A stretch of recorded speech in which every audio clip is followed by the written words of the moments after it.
ទឹកមួយក្អមរបស់ស្ត្រីមានសទ្ធាដូរយកសម្បត្តិក្នុងស្ថានសួគ៌ថ្ងៃមួយព្រះសម្មាសម្ពុទ្ធព្រះអង្គទ្រង់ប្រមើលមើលឧបនិស្ស័យរបស់ពួកព្រាហ្មណ៍នៅក្នុងធនគ្រាមពួកព្រាហ្មណ៍ទាំងអស់នោះជាអ្នកមានមិច្ឆាទិដ្ឋិមិនជ្រះថ្លាចំពោះព្រះសម្មាសម្ពុទ្ធទេថ្ងៃមួយក៏ព្រះអង្គនិមន្តព្រមដោយភិក្ខុសង្ឃទៅកាន់ធនគ្រាមដំណឹងនោះក៏លេចលឺដល់ពួកព្រាហ្មណ៍នៅក្នុងធនគ្រាមពួកព្រាហ្មណ៍នៅក្នុងធនគ្រាមនោះបានប្រាប់ពួកព្រាហ្មណ៍ទាំងឡាយពួកមនុស្សទាំងឡាយថាបើនរណាម្នាក់ហ៊ាននឹងឲ្យអ្វីបន្តិចបន្តួចឬក៏ចូលទៅរាក់ទាក់ចំពោះព្រះសមណគោតមនឹងពួកយើងនឹងដាក់ទោសដល់ជីវិតបន្ទាប់មកប្រាប់យ៉ាងនឹងហើយក៏ឲ្យ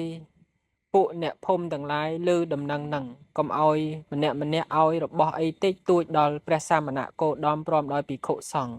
បន្ទាប់មកទៅរុះស្ពានដែលឆ្លងទៅក្នុងស្រុកធនគ្រាមហ្នឹងរុះស្ពានរុះអីអស់ទាំងទូកទាំងអីហ្នឹងលើកឡើងគោកទាំងអស់អត់ឲ្យព្រះសម្មាសម្ពុទ្ធនិងភិក្ខុសង្ឃហ្នឹងទៅកាន់ស្រុករបស់ខ្លួននេះបន្ទាប់មកព្រះសម្មាសម្ពុទ្ធព្រះអង្គនិមន្តទៅព្រមដោយភិក្ខុសង្ឃដោយអំណាចនៃឫទ្ធិរបស់ព្រះអង្គទៅកាន់ស្រុកធនគ្រាមហើយក៏ព្រះអង្គទៅគង់ក្រោមដើមឈើមួយចិត្តអណ្ដូងទឹកដែលជាអណ្ដូងទឹករបស់អ្នកស្រុកធនគ្រាមនឹងថ្ងៃនោះដែរមានទាសីម្នាក់ដែលត្រូវចេញមកដួសទឹកនៅត្រង់អណ្ដូងទឹកហ្នឹងក៏ដើរមកហើយឃើញភិក្ខុសង្ឃនិងព្រះសម្មាសម្ពុទ្ធកំពុងគង់នៅក្រោមដើមឈើក៏កើតចិត្តថាសម័យកាលនេះជាសម័យកាលដែលក្តៅតើព្រះសម្មាសម្ពុទ្ធនិងភិក្ខុសង្ឃព្រះអង្គបានទឹកណាសោយទៅណោះក៏កើតសេចក្តីជ្រះថ្លាចំពោះព្រះសម្មាសម្ពុទ្ធក៏ទៅដួសទឹកមួយក្អមដើរសម្ដៅមករកព្រះសម្មាសម្ពុទ្ធដើម្បីប្រគេនតែគិតក្នុងចិត្តថាកាលណាដែលយើងប្រគេនទឹកក្អមនេះដល់ព្រះសម្មាសម្ពុទ្ធពួកព្រាហ្មណ៍ទាំងឡាយនឹងវៃធ្វើបាបយើង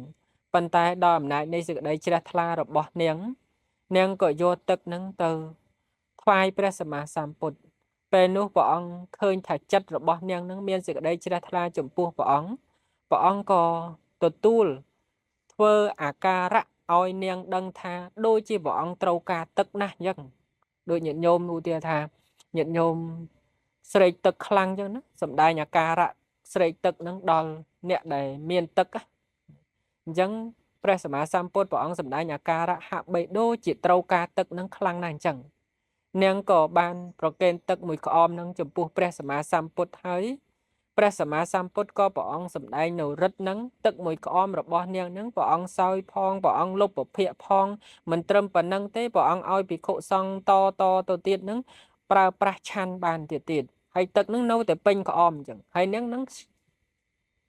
ស្ងើចនៅក្នុងចិត្តថាអស្ចារ្យណោះទឹករបស់អញមួយក្អមសោះប៉ុន្តែព្រះសម្មាសម្ពុទ្ធរួមដោយភិក្ខុសង្ឃនឹងលោកប្រើប្រាស់អត់អស្ចារ្យណាស់កើតសេចក្តីជ្រះថ្លាក្រៃលែងបន្ទាប់មកនាងក៏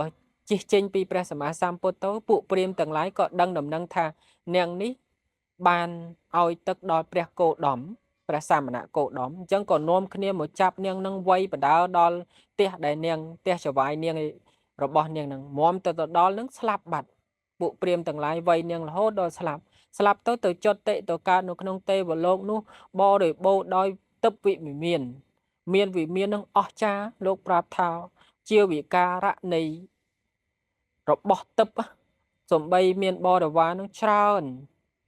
ក៏ទៅកើតនៅក្នុងវិមានទឹកនៅក្នុងស្ថានសួគ៌នឹងទៅពេលនោះក៏ព្រះអង្គឃើញដំណើរយ៉ាងហ្នឹងហើយក៏ព្រះអង្គឲ្យព្រះអនន្តទៅដួសទឹកនៅអណ្ដូងនឹងម្ដងពីរដងបីដងជាគម្រប់3ដងហ្នឹងពេលនោះទឹកនៅក្នុងអណ្ដូងហ្នឹងក៏បាចផ្សាចេញមកជន់លិចទៅនៅក្នុងធនគ្រាមនឹងទាំងអស់ភូមិស្រុកធនគ្រាមនឹងជន់លិចទាំងអស់ប៉ុន្តែចម្លែកត្រង់ដែលថាកន្លែងព្រះសម្មាសម្ពុទ្ធនឹងនិងភិក្ខុសង្ឃនឹងអត់មានទឹកអត់លិចអញ្ចឹងពួកព្រាហ្មណ៍ទាំងឡាយអស់ចាក្នុងចិត្តពីរិទ្ធព្រះ សាមណៈគោដមអស់ចាណាអញ្ចឹងពួកយើងនឹងមានទោសហើយអញ្ចឹងក៏នាំគ្នាទៅផិតភ័យនឹងក៏នាំគ្នាទៅសុំកម្មាទោសព្រះសម្មាសម្ពុទ្ធសុំកម្មាទោសព្រះសម្មាសម្ពុទ្ធអញ្ចឹងទៅក៏ព្រះអង្គសម្ដែងនៅធម៌ហ្នឹងនិយាយដល់រឿងនាងភោនទាសីនោះវិញនាងគិតថាអញមកប្រកាសនៅស្ថានទេវលោកនេះដោយសារអីណោះក៏នឹកឃើញទៅបានថ្វាយទឹកមួយក្អមចំពោះព្រះសម្មាសម្ពុទ្ធអត់កើតទេទឹកមួយក្អមបានសម្បត្តិអស្ចារ្យយ៉ាងហ្នឹងហើយកើតទេដើម្បីញ៉ាំងបុណ្យរបស់អញហ្នឹងឲ្យវិសេសជាងហ្នឹងទៅទៀតអញ្ចឹងត្រូវទៅថ្វាយបង្គំយកបុណ្យបន្ថែមទៀតអញ្ចឹងក៏ប្រកាសពីទេវលោកនឹងមកប្រកាសមុខប្រភពចំពោះព្រះសម្មាសម្ពុទ្ធព្រមដោយវិមានจิตទឹកនឹងពួកព្រាហ្មណ៍ទាំងឡាយឃើញហើយកើតសេចក្តីអស្ចារ្យណាកើតសេចក្តីអស្ចារ្យទៅក៏នាងមកថ្វាយបង្គំព្រះសម្មាសម្ពុទ្ធហើយពួកព្រាហ្មណ៍ទាំងឡាយយល់ឃើញថាព្រះអង្គគិតពិតជាមានគុណពួកព្រាហ្មណ៍ទាំងឡាយដោះនៅមិច្ឆាទិដ្ឋិជ្រះថ្លាចំពោះព្រះសម្មាសម្ពុទ្ធដល់នៅព្រះសម្មាសម្ពុទ្ធជាទីពឹងទីរលឹកក្នុងសាច់រឿងនេះចង់និយាយប្រាប់ថាអានិសង្ឃរបស់បន្តិចបន្តួចអាចធ្វើឲ្យយើងផុតអំពីសេចក្តីទុក្ខបានការធ្វើទានតិចតួចក្តីសំខាន់សន្តានចិត្តដែលជ្រះថ្លាចំពោះព្រះសម្មាសម្ពុទ្ធជ្រះថ្លាទៅនៅក្នុងទានដែលយើងបានធ្វើហ្នឹងទោះបីតិចតួចប្រមាណតិចតួចដូចនាងធនទាសីនេះអញ្ចឹង